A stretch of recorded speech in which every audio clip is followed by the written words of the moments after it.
Welcome to Reread. We are on Onslaught, the first book in Dark Tide Duology by Michael Stackpole. It starts off by Luke and Corin are, just talking about how arrogant they are. No, how they've let go of their arrogance, but the bad people like Kip and the others have held on to their pride. And already Michael Stackpole just says, hey Matt, I don't want you liking Corin Horn. I said, check. I mean, honestly, I know what Stackpole was going for, that, Luke and Corin are wise and they're in their older age or middle age, and they're wise and they're the ones on the righteous path, and they're, congratulating themselves on how wise they are, and why Kip and his group, who are supposed to be the bad guys in this, I guess, because they're a rowdy, headstrong team that wants to take the offensive, and that's not who the Jedi are, even though they both go on the offensive in this book, and Luke's been on the offensive before in the past. But that's not the point. The point is that they're good, Kip bad. Now, I think it's just an ongoing grudge that Stackpole had against Kip Durin. I think it is slightly out of character with Kip Durin, a man who has been paying penance for his sins in the last short story that we saw him in with Kevin J. Anderson, and then in the book. He doesn't seem to be this headstrong guy who always has to be right. Now, of course, over time, maybe he's become this, leader that people have looked up to. To me, I didn't recognize the, hatred for Kip Durin in these books, or that Kip was supposed to be the bad guy. I got that in one book, obviously. They couldn't make it any more clear that he was supposed to be the bad guy. But the whole time I remember first reading it, I was like, well, he's a good guy. I like Kip Durin, so I am kind of biased here. But looking at it again, it kind of makes me hate Corin Horn. Again, Stackpole's trying to establish that Corin Horn and Luke are on the same path. In this, he is teaming Corin up with Ganner, and he's like, oh no, like this is such a terrible thing to be with one of Kip's people. He went, could be worse, I could have given you Kip. He went, oh, perish the thought. Yeah, you really let go of your arrogance because you think you're above these Jedi. Honestly, it doesn't make them look good. It doesn't. And here's the thing, they do things that in the book they watch. Both of them have Luke and Jason, and Corin and Ganner have the same type of adventures, meaning they witness slaves being tortured and killed by the Vong. And even though Jason and Ganner want to do something to save them, Luke and Corin, it's basically the same scene over again. It's really confusing. They hold them back. So I guess they can have they share the same experience. Like in war, you got to let some people die. In fact, in war, they push the Vong push the slaves out first to fight. And the slaves can't fight. They're basically, they're just pawns in this whole battle. Luke knows that, and he's killing them, left and right, just to kind of fend off the horde. And they're easy to kill. They're but the slaves are pushing slaves. This is war. You got to get dirty in war and stuff. You got to let slaves die and get tortured by the Vong because you can't blow your cover on a scouting mission. I get that. I can even agree with that. But later on in these books, I know they're going to totally do a 180 when someone else says, hey, this is war. We gotta fight dirty. And they're, ugh. You don't have morals. You don't have morals. I'm not saying they're bad for doing these things either. I'm just saying they judge other people. Now, this was not the author's intent. I know this. But reading it, it honestly makes them look bad. It makes them look like hypocrites. But anyway, I'll get to that later when I get to whatever book that was that's in.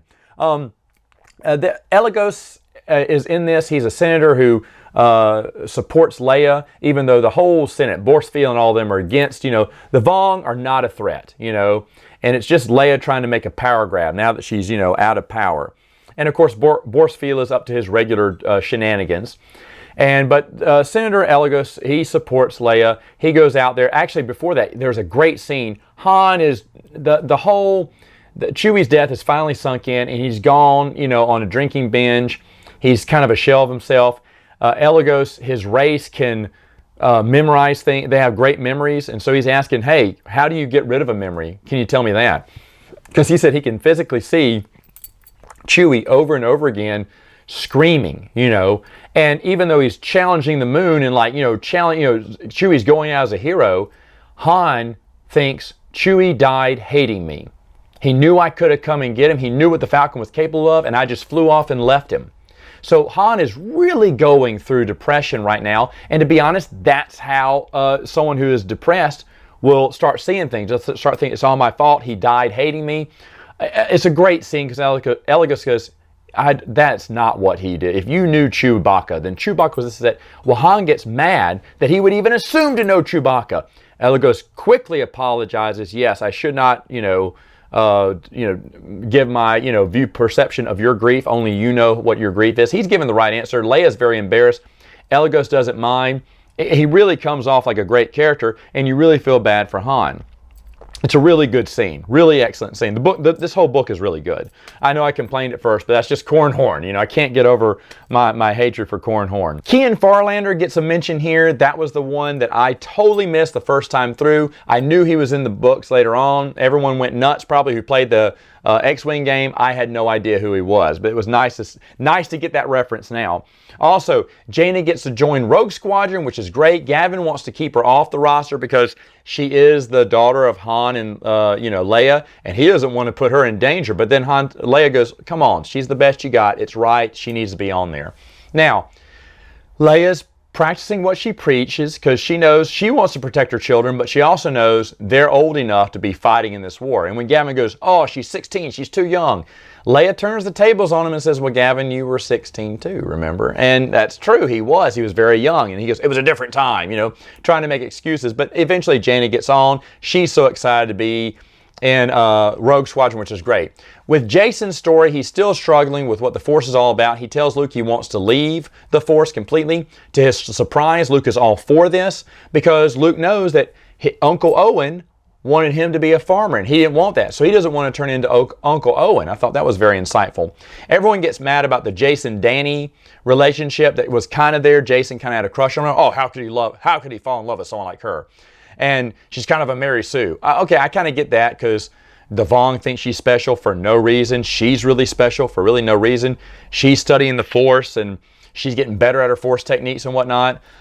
But the real reason why Jason and Danny, it doesn't bother me why Jason would be infatuated with her. She's 5 years older. I think that puts her at, 21 or something? And if you don't remember, when he saved her in the last book, they were both, it says, scantily clad. I'm sorry, but when a 16-year-old sees a scantily clad 21-year-old, I don't need to explain that. Also in this is a reference to Black Fleet Crisis. I thought was kind of interesting. Gavin's sister's husband died during the Black Fleet Crisis as mentioned. I thought, well, that's kind of weird that they mentioned that, but it's nice to have some more continuity tied into the books. And at the end, Borsk Fila, Leia manipulates him, tells him a secret. I'm guessing it's the Camisai document still, threatening to release that knowledge. Because whatever it was, Borsk wilts, and I don't recall if they'll ever reveal this or not, but he agrees to, support the Outer Rim and kind of, just to kind of make the peace. But Borsk is still wanting to keep in control, and Leia's kind of showing him how he can stay in control and, of course, be a diplomat to get help out there. So far, Dark Tide Onslaught is overall great. It's overall great. I really don't have any complaint. I don't think I'm going to complain or hate about any of the New Jedi Order. Obviously, this is my favorite era in the Star Wars Expanded Universe, and I really enjoyed every single book. So doing this reread is unbelievable. It's unbelievable because reading it the second time, I'm still engaged. I'm still loving it. I love this world. I love this story, and I can't wait to get to book 2 next time.